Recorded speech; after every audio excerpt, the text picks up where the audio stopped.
the Mets won Game 3. So let's talk some high school football with the high school guru, Kyle Henderson. Good morning, Kyle. Good morning, Gary. Well, I know where I was last night. I was up in the press box at Cleveland Stadium, Thunderbolt Field, or Lightning Bolt Field. I don't know why I always say Thunderbolt. Lightning Bolt Field, because it was raining. It was raining hard. It was drizzling. It was a miserable night to be down on the field trying to chart stats. Where was Kyle Henderson last night? Well, I was tracking all these big-time high school football games taking place, from down in Carlsbad to Artesia, back to the Metro. I was all over the place, and what a night of high school football it was. Now, why do you say that? Give me some of your highlights from last night. Okay, let's talk about a couple big games. Well, last night, the Carlsbad Cavemen nearly won their second game of the season, but the Hobbs Eagles held on for a 56-48 thriller. Hobbs now wins their first district game. Also in District 4-6A, you had the Clovis Wildcats defeat Alamogordo 24-14, and of course, back in the Metro, the El Dorado Eagles finished their season 8-2 with a 40-21 victory over Manzano. Now, check this out. El Dorado is 17-3 over the last 2 years under Charlie Dodson. They continue to get it done. We'll see where they're seated in the playoffs. And there was another big game, although we don't expect the district champ out of District 5-6A to go very far. But Atrisco Heritage Academy pulling off a win over West Mesa.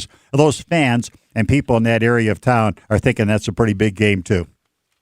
Absolutely. Atrisco Heritage, literally the first team to really punch their official playoff ticket with their big win over West Mesa last night. Aaron Beans, who's a running back / quarterback, had a big night. The Jaguars, it's tough to see them in the playoffs. Where are they going to be because they're a district champ? I have them at the number 12 spot. We'll just have to wait and see.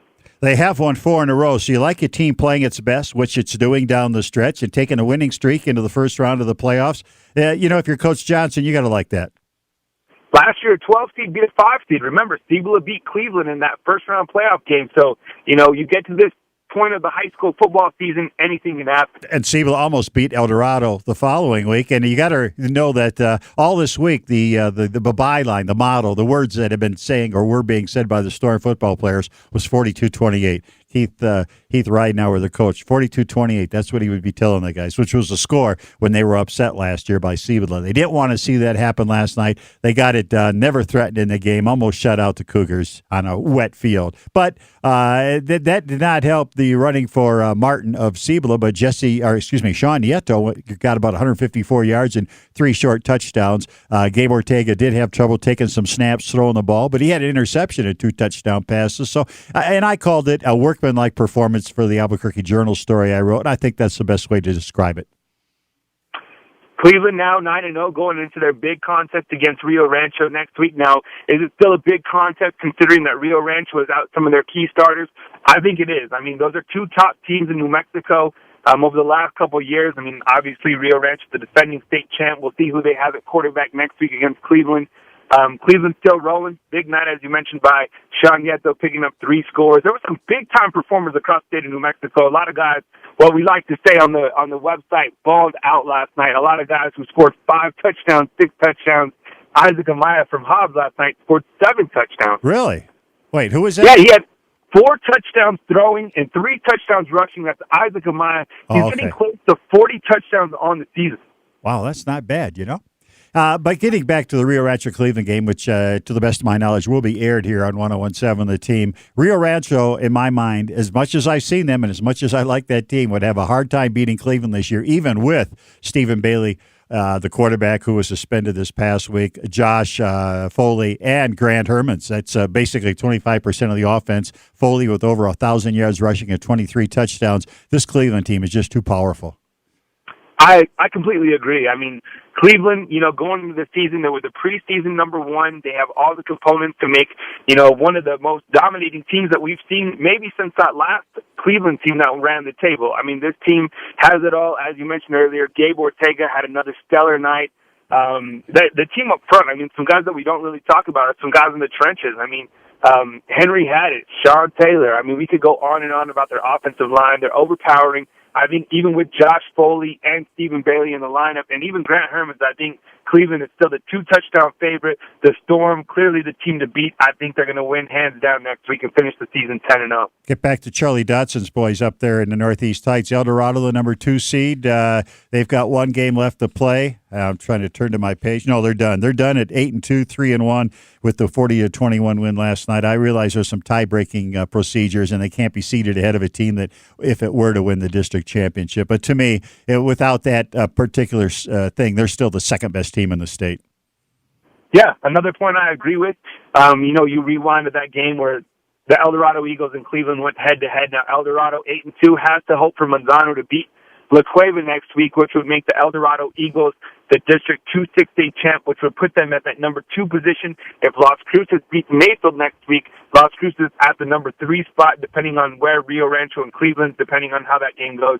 You could be looking at Rio Rancho as the number 4 team. I imagine you could also be looking at Mayfield as the number 4, even if they lose to Las Cruces. And I was looking at what Clovis has done and assuming they beat Carlsbad, but since Rio Rancho beat Clovis and Las Cruces beat Rio Rancho, Las Cruces would be ahead of those teams, but Rio Rancho would have to be ahead of Clovis. But I would certainly look for Clovis to be no less than a 6.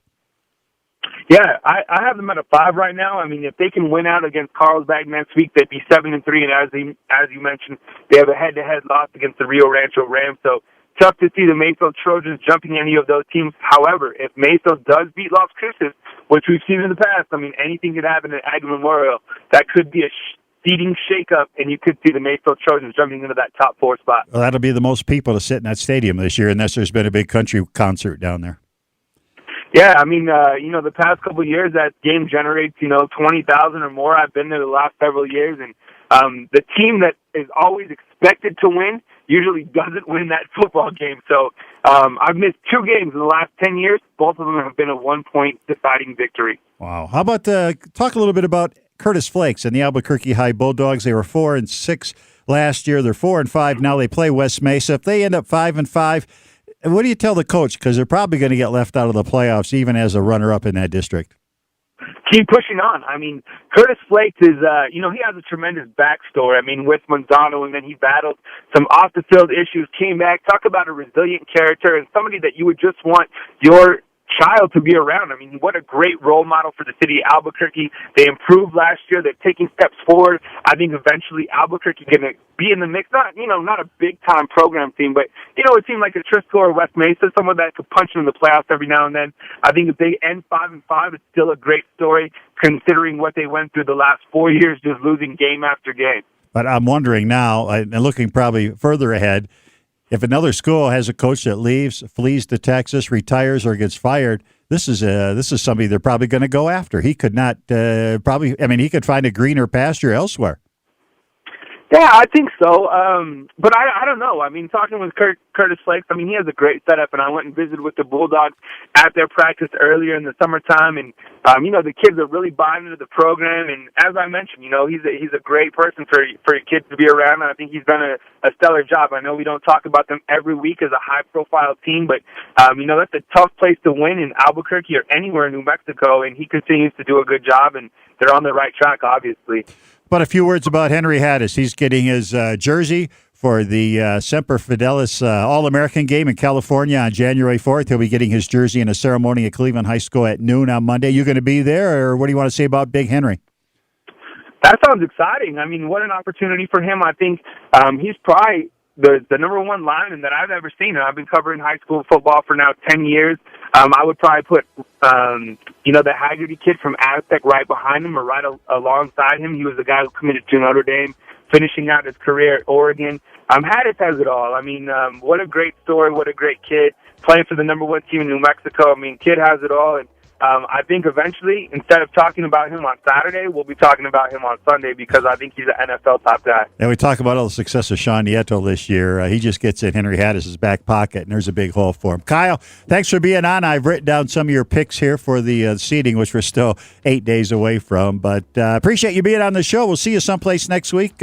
Send me a line if you need photos from if you can't get to the Henry Haddis ceremony on Monday. And have a great weekend, man. Thank you very much. I appreciate it. David Williams on deck. Second quarter coming up after this timeout. You're listening to the Team High School Show.